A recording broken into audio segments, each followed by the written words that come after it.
নমস্কাৰ বন্ধু বান্ধৱীসকল, আপোনালোকৰ কি খবৰ? আশা কৰোঁ সকলোৱে ভালে। বৰ্তমান মোৰো ভালে। আজি বনালোঁ বাঁহগাজৰ খৰিচা আচাৰ। খৰিচা আচাৰ বনোৱা মোৰ হৈ গ'ল। ভাবিলোঁ ভিডিঅ'টো আপোনালোকৰ মাজতো শ্বেয়াৰ কৰোঁ।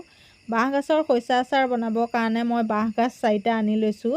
বাঁহগাজ ভলুকা বাঁহৰ হ'লে ভাল হয়, আৰু ভলুকা বাঁহৰ বাঁহগাজেই মই 4টা আনি লৈছোঁ। আনি বাকলিটো ভালদৰে গুচাই লৈছোঁ।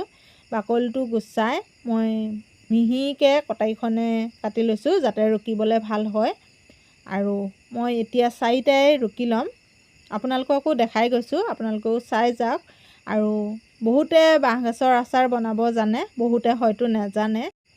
যিসকলে নাজানে সেইসকলক কৈছোঁ, আপোনালোকেও ঘৰতে ধুনীয়াকৈ খৰিচা আচাৰ বনাই খাব পাৰিব। ভিডিঅ'টো চাই থাকিব, তেতিয়াহে গম পাব। আৰু মই গোটেই 4টা বাকলিটো গুচাই ল'ব লাগিব, তাৰপাছতহে মই ৰুকিব পৰা হ'ব। আৰু মই ভালদৰে ৰুকি ল'লোঁ। আৰু ৰুকি লৈ এতিয়া ভালদৰে পানীয়ে ধুনীয়াকৈ 4টাই ধুই লৈছোঁ। ধুই মই টিংটোতে থৈ যাম।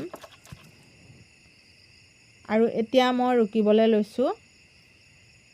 ৰুকি কিন্তু মই লগে লগে আচাৰ বনাব নোৱাৰোঁ। মই এসপ্তাহৰ কাৰণে থৈ দিব লাগিব।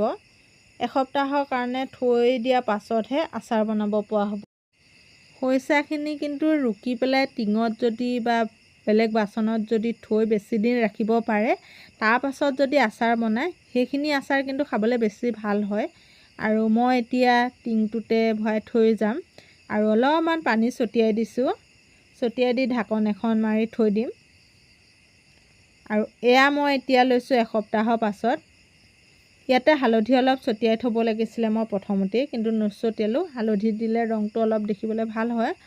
আৰু এতিয়া মই খৰাহিটোতে বাকি লৈছোঁ। ইয়াতে অলপমান পানী দিছিলোঁ, ইয়াত কিন্তু বেছি পানী ওলাই গৈছে, দেখিছেনে? মই এতিয়া হাতেৰে ভালদৰে চেপি ল'ব লাগিব। আৰু চেপি গোটেইখিনি পানীখিনি ওলাই যোৱাৰ পাছতহে ইয়াতে নিমখ হালধি সানিব পৰা হ'ব। মই টিঙৰ ঢাকনখনতে থৈ গৈছোঁ আৰু গোটেইখিনি চেপি লৈছোঁ। তাৰপাছতহে মই ইয়াত নিমখ হালধি সানিব পৰা হ'ব। আৰু এতিয়া গামলাটোতে বাকি ল'লোঁ। ইয়াতে মই নিমখ আৰু হালধি সানিব লৈছোঁ। আৰু এইখিনি সানি হোৱাৰ পাছত ৰ'দত দিব পৰা হ'ব। আজিৰ ৰ'দটো খুবেই কাঢ়া আছিলে, সেয়েহে ভাবিলোঁ আজিৰ দিনটোতে ৰ'দত দি দিলে ভাল হ'ব। আৰু মই এতিয়া নিমখ হালধি সনা হৈ গ'ল, ৰ'দত দিবলৈ লৈছোঁ। আপোনালোকে বাৰু খৰিচা আচাৰ খাই কোনে কোনে ভাল পায় কমেণ্ট কৰি জনাবচোন। মই কিন্তু এয়া খৰিচা আচাৰ অকল ঘৰত খাবলৈ বুলিয়ে বনোৱা নাই। মই যিহেতু আচাৰ বনাই ঘৰৰ পৰাই বেচি থাকোঁ, এয়াও কিন্তু বেচিবলৈকেও বনাইছোঁ। মই এয়া অলপমান আপোনালোকক বনাই দেখাইছোঁ। মই আৰু অলপমান আচাৰ বনাই থ'ব লাগিব। আৰু এতিয়া লৈছোঁ মছলাকেইটা গৰম কৰিবৰ কাৰণে। মছলা মই গোটা ধনিয়াকেইটা ধুই লৈছিলোঁ। ধুই অকণমান পানীটো টুক যাবৰ কাৰণে প্ৰথমতে ভাজি লৈছোঁ। ইয়াতে দিম জিৰা এচামুচ, বগা সৰিয়হ দিম 2 চামুচ, চকগুটি দিম 1 চামুচ, কালজিৰা দিম আধা চামুচ, শুকান জলকীয়া দিছোঁ 9টা। আৰু এইকেইটা মই এতিয়া লৰাই ভাজি ল'ম। এইকেইটা লৰাই ভাজি থাকিব লাগিব। ইয়াৰ পৰা একদম ধুনীয়া গোন্ধ এটা ওলায়, তেতিয়াও আপোনালোকে নমাই দিব পাৰে। নহ'লে লাহে লাহে যেতিয়া ফুটিবলৈ আৰম্ভ কৰিব, তেতিয়াও আপোনালোকে নমাই দিব পাৰে। আৰু মোৰ মছলাকেইটা ভাজি লোৱা হৈ গৈছে, আৰু মই বেছি দেৰি ভাজিব নালাগে। ধুনীয়াকৈ মছলাকেইটা ফুটিবলৈ আৰম্ভ কৰিছে। আৰু লগে লগে মই বেলেগ এখন কাঁহী লৈ লৈছোঁ, তাত নমাই দিছোঁ। কেৰাহীখনতে থাকিলে কিন্তু মছলাকেইটা দেৰি যাব, সেইকাৰণে কাঁহী এখনলৈ নমাই ল'ব।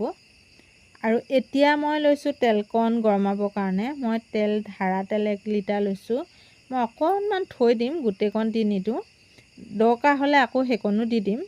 আৰু এতিয়া তেলখিনি মই গৰম হ'বলৈ দিছোঁ। তেলখিনি লাহে লাহে গৰম হ'বলৈ আৰম্ভ কৰিছে। আৰু তেলৰ পৰা গৰম হোৱাৰ লগে লগে ৰংটো আজিকালি কেনেকুৱা হৈ যায় তেলখিনি চাওকচোন। আৰু তেলখিনি নমাই মই ইয়াতে 5 ফোৰণ দুটামান দি দিলোঁ। আৰু 5 ফোৰণ দিলে কিন্তু আচাৰ খাই খুব ভাল লাগে। আৰু এফালে লৈ ল'লোঁ মই খৰিচাখিনি। ইয়াতে হালধি আৰু শুকান জলকীয়া গুড়ি লগতে নিমখ দি দিলোঁ। আৰু এয়া পিচি লোৱা মছলা দি দিলোঁ 2 কৰচলি। আৰু ইয়াতে লৈছোঁ ভোট জলকীয়া। খৰিচা আচাৰ বুলি ক'লে ভোট জলকীয়া নহ'লেতো কোনো ভালেই নালাগিব ন। ভোট জলকীয়াই আচাৰকণ বেছি ভাল কৰে খৰিচা। আৰু সেয়েহে মই ভোট জলকীয়াকেইটা এতিয়া কাটি লৈছোঁ। এতিয়া মই 4-5টামান কাটিহে দেখাম ভিডিঅ'টো। মই বাকীকেইটা জলকীয়া গুটি উলিয়াব লাগিব। মই পাছত আচাৰত দি দিম। এতিয়া কিন্তু কেইটামানহে মই কাটি দি দেখাইছোঁ। বাকীকেইটা থৈ দিছোঁ, বাকীকেইটা গুটিকেইটা ওলোৱাৰ পাছত সেইকেইটাও দি দিম। মই এতিয়া মছলা আৰু জলকীয়া, নিমখ, হালধি গোটেইখিনি ভালদৰে মিক্স হোৱাকৈ মিলাই লৈছোঁ। আৰু মিলাই লোৱাৰ পাছতে মই ইয়াতে যিখিনি তেল গৰমাই থৈছিলোঁ তেলখিনি দি দিম এতিয়া। তেল মই 1 লিটাৰতকৈ অকণমান কম লৈছিলোঁ। মোৰ কিন্তু তেল কম হ'বগতে লাগি আছে।